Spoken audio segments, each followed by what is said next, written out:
Florence Nightingale came back to England in 1856 after 2 years of war. In this house in London's Mayfair, she analysed the death statistics of soldiers. They convinced her that thousands had died because of poor sanitation in the army hospitals while she was there. At that time, sanitation was a political issue like climate change today. The government that sent her to the war were sanitation deniers who had cut back public spending on it, which is why the hospitals weren't properly inspected. Nightingale believed that the soldiers' deaths proved that poor sanitation in the home was causing the high death rate from epidemic disease.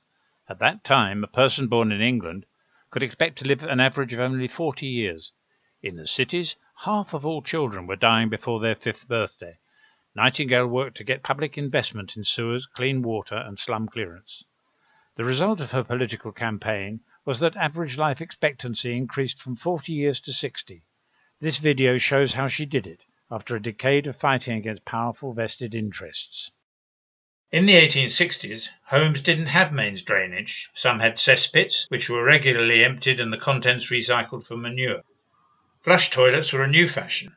They emptied into open sewers. The open sewers drained into the rivers which supplied drinking water to London. Contamination by sewage caused regular outbreaks of cholera.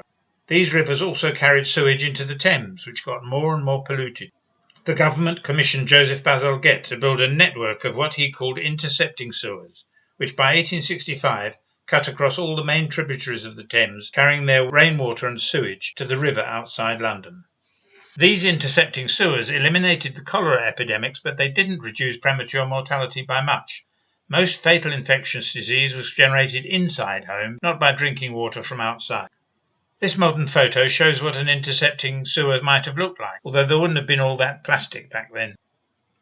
Nightingale lobbied the government to put sewer pipes under every city street and to make landlords connect their properties to them.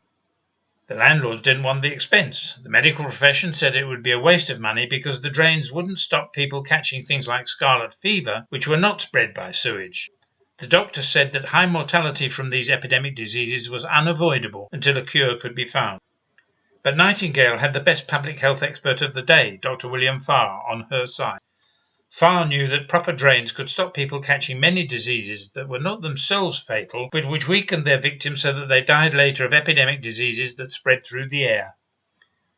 Parliament proposed a new public health bill in 1871 which would make sewers compulsory in new homes. No new house to be built without sewers. Nightingale wrote to her brother-in-law, a member of Parliament, telling him to ask the minister responsible to change the bill, to force landlords to install drainage in existing houses as well. She told him that inspectors should have the power of entry to existing houses to check that proper drainage and water supply were installed.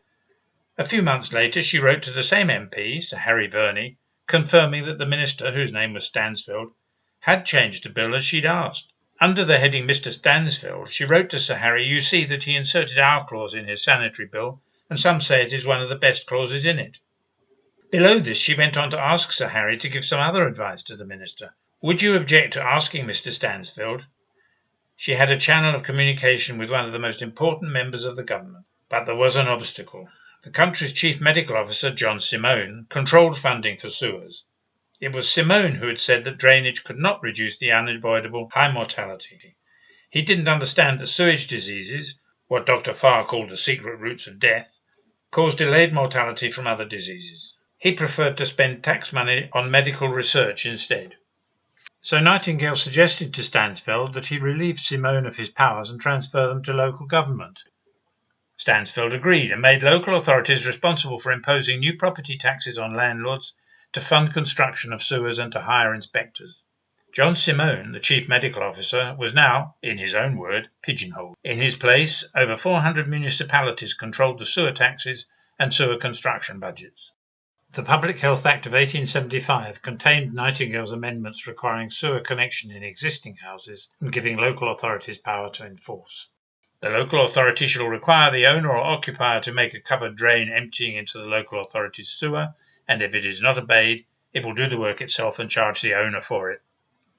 This Public Health Act coincided with the start of an astonishing increase in national life expectancy. It increased by half, from 40 years to 60, before the first drugs and inoculations were available for treating epidemic disease.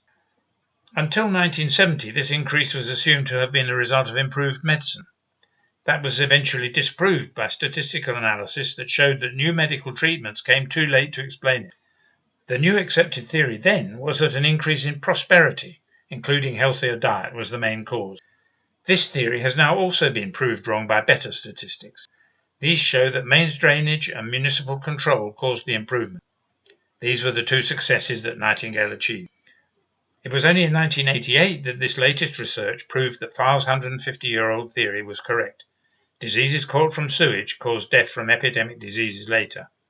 The long delay in recognizing the historical importance of mains drainage may help to explain why this book was the first to describe Nightingale's successful campaign. Other videos in this series will explain how she managed to convince politicians to act.